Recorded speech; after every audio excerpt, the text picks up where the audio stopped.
Welcome to Arrow News Channel. Like and subscribe to update news around the world. The following is President Trump's State of the Union address, as prepared for delivery.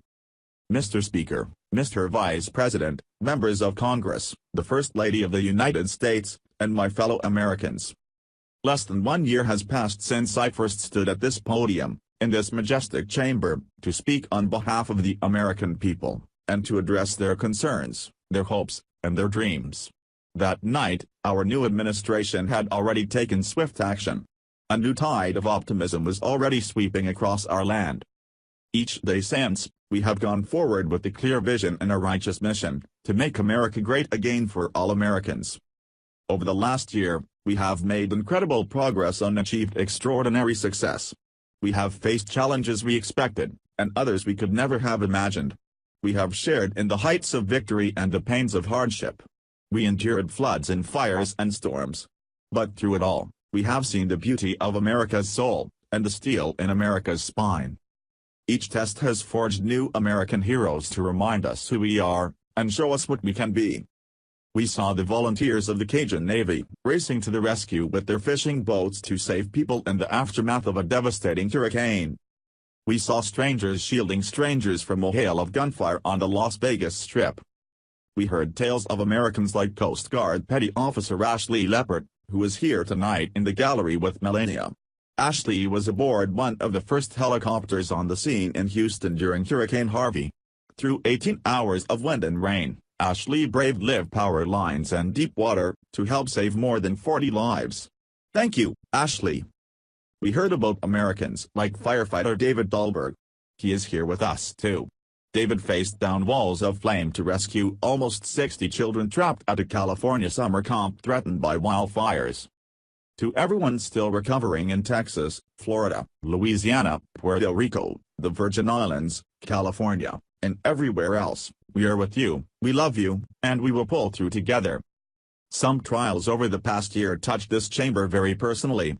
With us tonight is one of the toughest people ever to serve in this house, a guy who took a bullet, almost died, and was back to work 3.5 months later, the legend from Louisiana, Congressman Steve Scalise.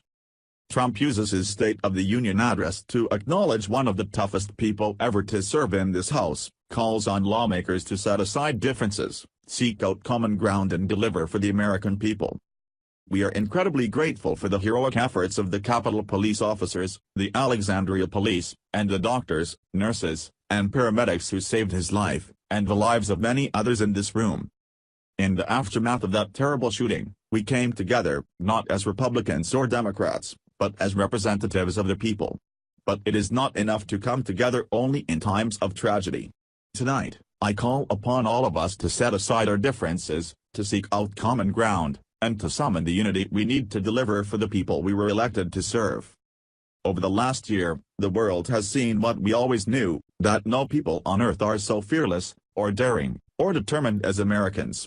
If there is a mountain, we climb it. If there is a frontier, we cross it. If there is a challenge, we tame it. If there is an opportunity, we seize it. So let us begin tonight by recognizing that the state of our union is strong because our people are strong. And together, we are building a safe, strong, and proud America.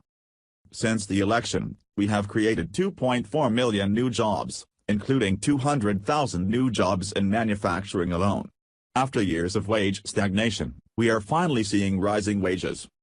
Unemployment claims have hit a 45-year low. African American unemployment stands at the lowest rate ever recorded, and Hispanic American unemployment has also reached the lowest levels in history. Small business confidence is at an all-time high. The stock market has smashed one record after another, gaining $8 trillion in value. That is great news for Americans for 401k, retirement, pension, and college savings accounts. And just as I promised the American people from this podium 11 months ago, we enacted the biggest tax cuts and reforms in American history. Our massive tax cuts provide tremendous relief for the middle class and small businesses. To lower tax rates for hard-working Americans, we nearly doubled the standard deduction for everyone. Now, the first $24,000 earned by a married couple is completely tax-free. We also doubled the child tax credit. A typical family of four making $75,000 will see their tax bill reduced by $2,000, slashing their tax bill in half. This April will be the last time you ever file under the old broken system, and millions of Americans will have more take-home pay starting next month. We eliminated an especially cruel tax that fell mostly on Americans making less than $50,000 a year, forcing them to pay tremendous penalties simply because they could not afford government-ordered health plans. We repealed the core of disastrous Obamacare. The individual mandate is now gone. President Trump says Republicans eliminated an especially cruel tax that fell mostly on Americans making less than $50,000 a year and repealed the core of disastrous Obamacare. We slashed the business tax rate from 35% all the way down to 21%, so American companies can compete and win against anyone in the world. These changes alone are estimated to increase average family income by more than $4,000. Small businesses have also received a massive tax cut, and can now deduct 20% of their business income. Here tonight are Steve Staub and Sandy Keplinger of Staub Manufacturing, a small business in Ohio. They have just finished the best year in their 20-year history. Because of tax reform, they are handing out raises, hiring an additional 14 people, and expanding into the building next door. One of Staub's employees, Corey Adams, is also with us tonight. Corey is an all-American worker. He supported himself through high school, lost his job during the 2008 recession, and was later hired by Staub, where he trained to become a welder. Like many hard-working Americans, Corey plans to invest his tax cut raise into his new home and his two daughters' education. Please join me in congratulating Corey. Since we passed tax cuts, roughly 3 million workers have already gotten tax cut bonuses, many of them thousands of dollars per worker. Apple has just announced it plans to invest a total of $350 billion in America, and hire another 20,000 workers. This is our new American moment. There has never been a better time to start living the American dream. So to every citizen watching at home tonight, no matter where you have been, or where you come from, this is your time. If you work hard, if you believe in yourself, if you believe in America, then you can dream anything, you can be anything, and together, we can achieve anything. Tonight, I want to talk about what kind of future we are going to have, and what kind of nation we are going to be. All of us, together, as one team, one people, and one American family. We all share the same home, the same heart, the same destiny, and the same great American flag. Together, we are rediscovering the American way. In America, we know that faith and family, not government and bureaucracy, are the center of the American life. Our motto is "In God We Trust." And we celebrate our police, our military, and our amazing veterans as heroes who deserve our total and unwavering support. Here tonight is Preston Sharp, a 12-year-old boy from Redding, California, who noticed that veterans' graves were not marked with flags on Veterans Day. He decided to change that, and started a movement that has now placed 40,000 flags at the graves of our great heroes. Preston, a job well done. Young patriots like Preston teach all of us about our civic duty as Americans. Preston's reverence for those who have served our nation reminds us why we salute our flag, why we put our hands on our hearts for the Pledge of Allegiance, and why we proudly stand for the national anthem. Americans love their country. And they deserve a government that shows them the same love and loyalty in return. For the last year we have sought to restore the bonds of trust between our citizens and their government. Working with the Senate, we are appointing judges who will interpret the Constitution as written, including a great new Supreme Court justice, and more circuit court judges than any new administration in the history of our country. We are defending our Second Amendment, and have taken historic actions to protect religious liberty. And we are serving our brave veterans, including giving our veterans choice in their healthcare decisions. Last year, the Congress passed, and I signed, the landmark VA Accountability Act. Since its passage, my administration has already removed more than 1,500 VA employees who fail to give our veterans the care they deserve, and we are hiring talented people who love our vets as much as we do. I will not stop until our veterans are properly taken care of, which has been my promise to them from the very beginning of this great journey. All Americans deserve accountability and respect, and that is what we are giving them. So tonight, I call on the Congress to empower every cabinet secretary with the authority to reward good workers, and to remove federal employees who undermine the public trust or fail the American people. In our drive to make Washington accountable, we have eliminated more regulations in our first year than any administration in history. We have ended the war on American energy, and we have ended the war on clean coal. We are now an exporter of energy to the world. In Detroit, I halted government mandates that crippled America's auto workers, so we can get the Motor City revving its engines once again. Many car companies are now building and expanding plants in the United States, something we have not seen for decades. Chrysler is moving a major plant from Mexico to Michigan, Toyota and Mazda are opening up a plant in Alabama. Soon, plants will be opening up all over the country. This is all news Americans are unaccustomed to hearing. For many years, companies and jobs were only leaving us. But now they are coming back. Exciting progress is happening every day. To speed access to breakthrough cures and affordable generic drugs, last year the FDA approved more new generic drugs and medical devices than ever before in our history. We also believe that patients with terminal conditions should have access to experimental treatments that could potentially save their lives. People who are terminally ill should not have to go from country to seek a cure. I want to give them a chance right here at home. It is time for the Congress to give these wonderful Americans the right to try. President Trump says terminally ill patients should have access to experimental treatments that could potentially save their lives and should not have to go from country to seek a cure. One of my greatest priorities is to reduce the price of prescription drugs. In many other countries, these drugs cost far less than what we pay in the United States. That is why I have directed my administration to make fixing the injustice of high drug prices one of our top priorities. Prices will come down. America has also finally turned the page on decades of unfair trade deals that sacrificed our prosperity and shipped away our companies, our jobs, and our nation's wealth.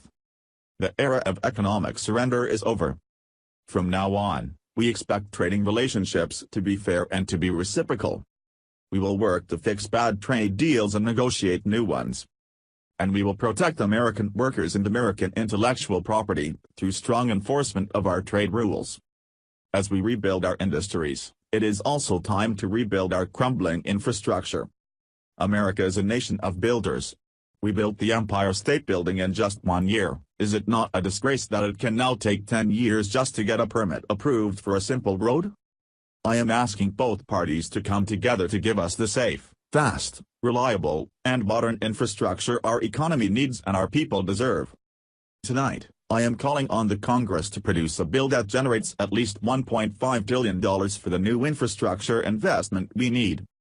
Every federal dollar should be leveraged by partnering with state and local governments and, where appropriate, tapping into private sector investment to permanently fix the infrastructure deficit.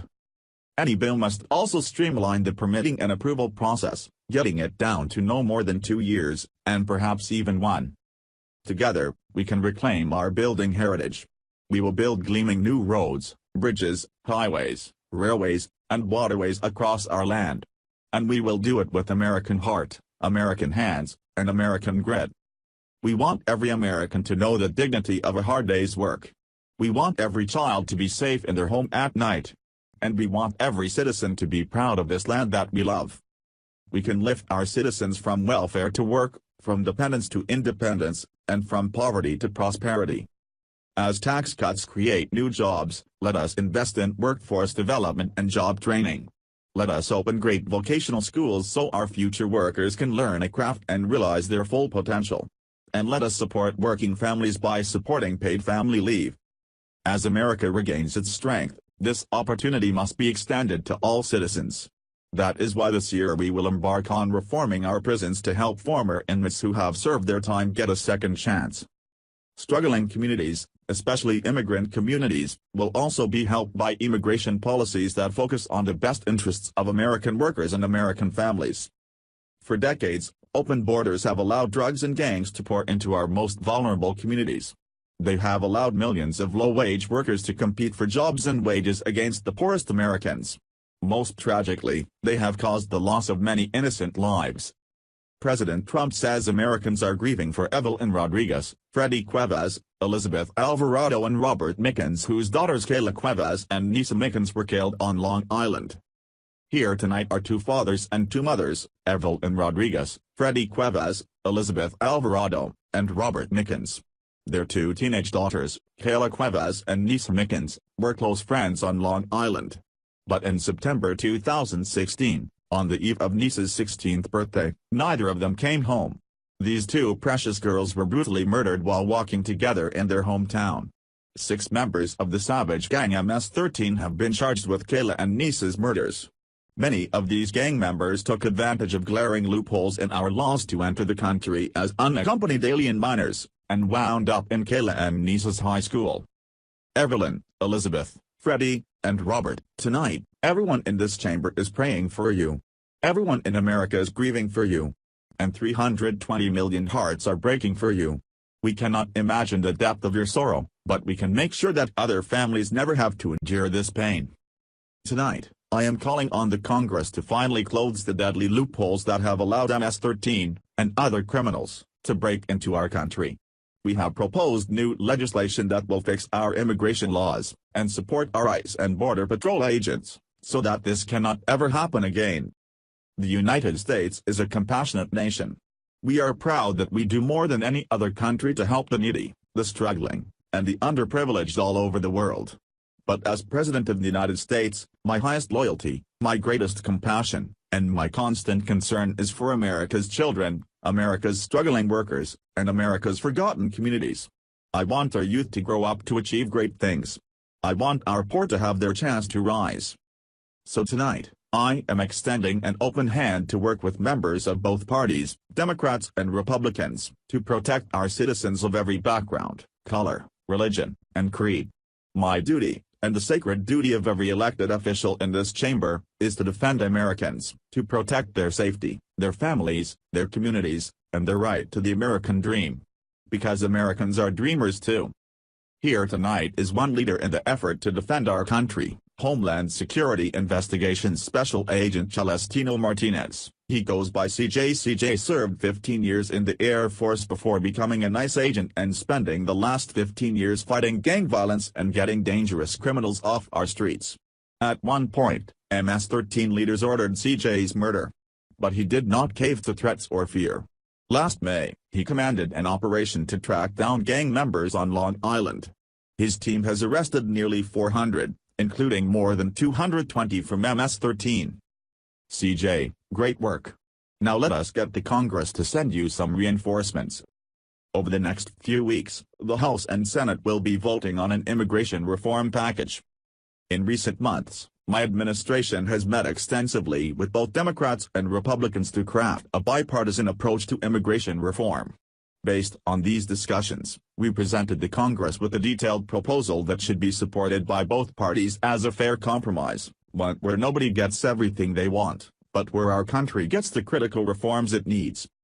Here are the 4 pillars of our plan. The first pillar of our framework generously offers a path to citizenship for 1.8 million illegal immigrants who were brought here by their parents at a young age, that covers almost 3 times more people than the previous administration. Under our plan, those who meet education and work requirements, and show good moral character, will be able to become full citizens of the United States. The second pillar fully secures the border. That means building a wall on the southern border, and it means hiring more heroes like CJ to keep our communities safe. Crucially, our plan closes the terrible loopholes exploited by criminals and terrorists to enter our country, and it finally ends the dangerous practice of catch and release. The third pillar ends the visa lottery, a program that randomly hands out green cards without any regard for skill, merit, or the safety of our people. It is time to begin moving towards a merit-based immigration system, one that admits people who are skilled, who want to work, who will contribute to our society, and who will love and respect our country.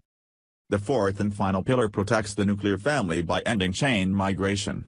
Under the current broken system, a single immigrant can bring in virtually unlimited numbers of distant relatives. Under our plan, we focus on the immediate family by limiting sponsorships to spouses and minor children. This vital reform is necessary, not just for our economy, but for our security and our future. In recent weeks, 2 terrorist attacks in New York were made possible by the visa lottery and chain migration. In the age of terrorism, these programs present risks we can no longer afford.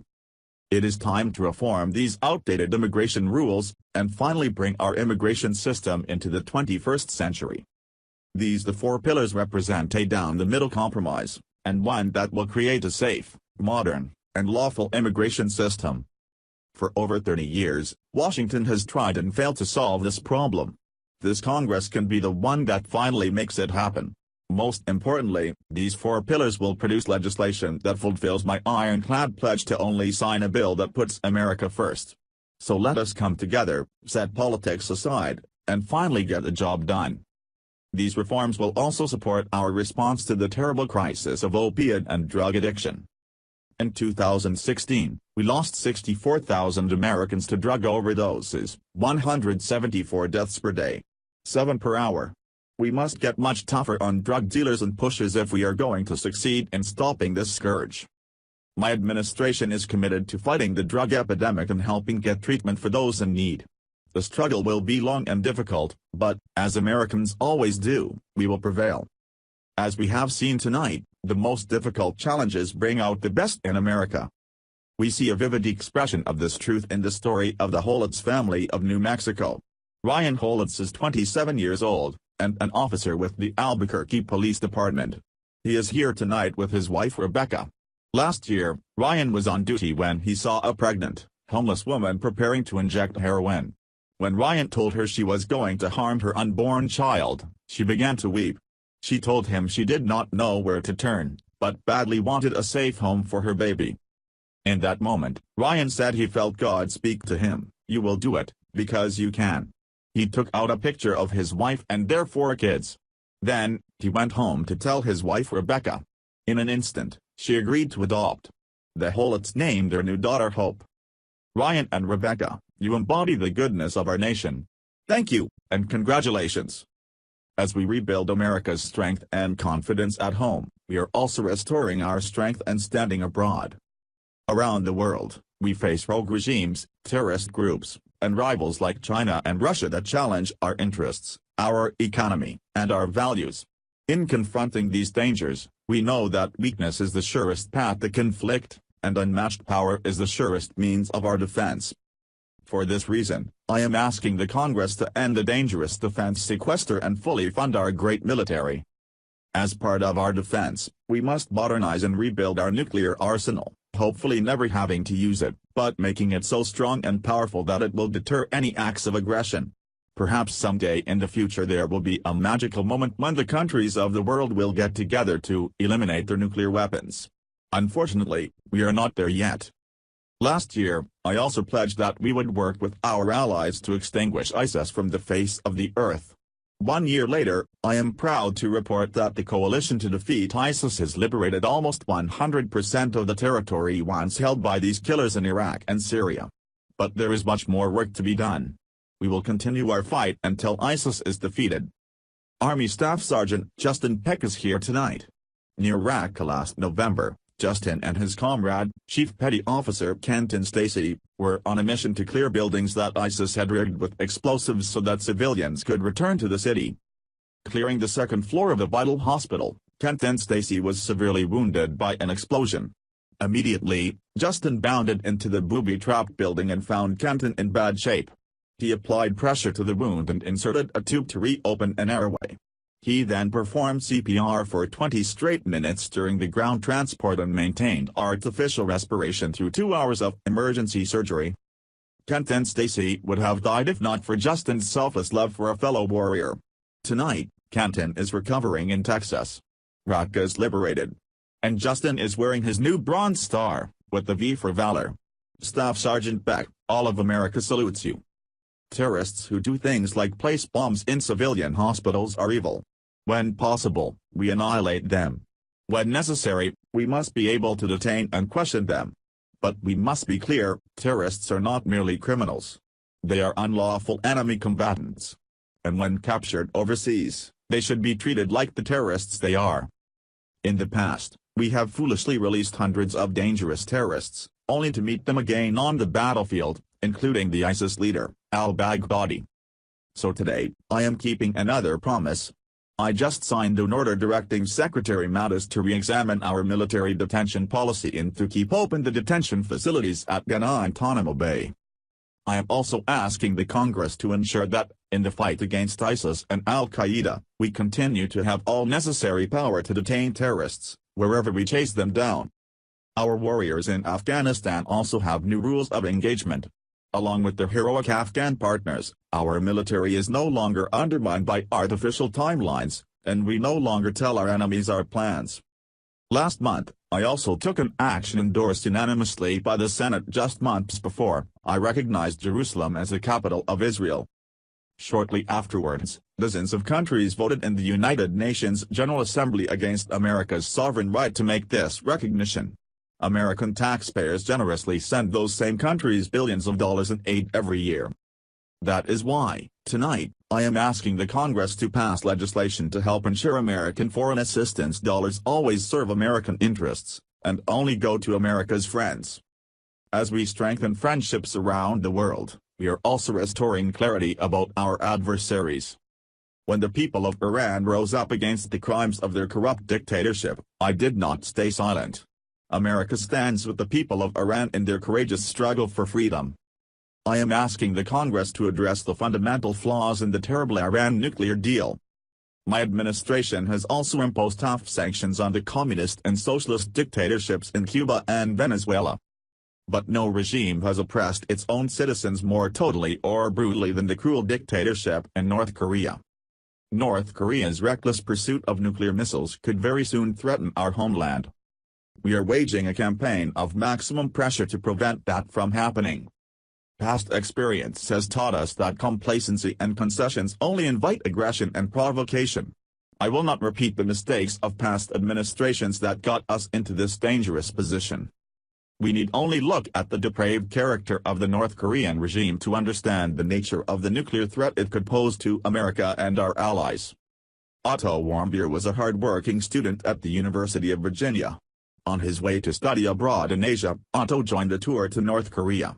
At its conclusion, this wonderful young man was arrested and charged with crimes against the state. After a shameful trial, the dictatorship sentenced Otto to 15 years of hard labor, before returning him to America last June, horribly injured and on the verge of death. He passed away just days after his return. Otto's parents, Fred and Cindy Warmbier, are with us tonight, along with Otto's brother and sister, Austin and Greta. You are powerful witnesses to a menace that threatens our world, and your strength inspires us all. Tonight, we pledge to honor Otto's memory with American resolve. Finally, we are joined by one more witness to the ominous nature of this regime. His name is Mr. Ji Sung-ho. In 1996, Sung-ho was a starving boy in North Korea. One day, he tried to steal coal from a railroad car to barter for a few scraps of food. In the process, he passed out on the train tracks, exhausted from hunger. He woke up as a train ran over his limbs. He then endured multiple amputations without anything to dull the pain. His brother and sister gave what little food they had to help him recover and ate dirt themselves, permanently stunting their own growth. Later, he was tortured by North Korean authorities after returning from a brief visit to China. His tormentors wanted to know if he had met any Christians. He had, and he resolved to be free. Sung-ho traveled thousands of miles on crutches across China and Southeast Asia to freedom. Most of his family followed. His father was caught trying to escape, and was tortured to death. Today he lives in Seoul, where he rescues other defectors, and broadcasts into North Korea what the regime fears the most, the truth. Today he has a new leg, but Sung-ho, I understand you still keep those crutches as a reminder of how far you have come. Your great sacrifice is an inspiration to us all. Sung-ho's story is a testament to the yearning of every human soul to live in freedom. It was that same yearning for freedom that nearly 250 years ago gave birth to a special place called America. It was a small cluster of colonies caught between a great ocean and a vast wilderness. But it was home to an incredible people with a revolutionary idea, that they could rule themselves. That they could chart their own destiny. And that, together, they could light up the world. That is what our country has always been about. That is what Americans have always stood for, always strived for, and always done. Atop the dome of this Capitol stands the Statue of Freedom. She stands tall and dignified among the monuments to our ancestors who fought and lived and died to protect her. Monuments to Washington and Jefferson, to Lincoln and King. Memorials to the heroes of Yorktown and Saratoga, to young Americans who shed their blood on the shores of Normandy, and the fields beyond. And others, who went down in the waters of the Pacific and the skies over Asia. And freedom stands tall over one more monument, this one. This Capitol. This living monument to the American people. A people whose heroes live not only in the past, but all around us, defending hope, pride, and the American way. They work in every trade. They sacrifice to raise a family. They care for our children at home. They defend our flag abroad. They are strong moms and brave kids. They are firefighters, police officers, border agents, medics, and Marines. But above all else, they are Americans. And this Capitol, this city, and this nation, belong to them. Our task is to respect them, to listen to them, to serve them, to protect them, and to always be worthy of them. Americans fill the world with art and music. They push the bounds of science and discovery. And they forever remind us of what we should never forget: the people dreamed this country. The people built this country. And it is the people who are making America great again. As long as we are proud of who we are, and what we are fighting for, there is nothing we cannot achieve. As long as we have confidence in our values, faith in our citizens, and trust in our God, we will not fail. Our families will thrive. Our people will prosper. And our nation will forever be safe and strong and proud and mighty and free. Thank you, and God bless America.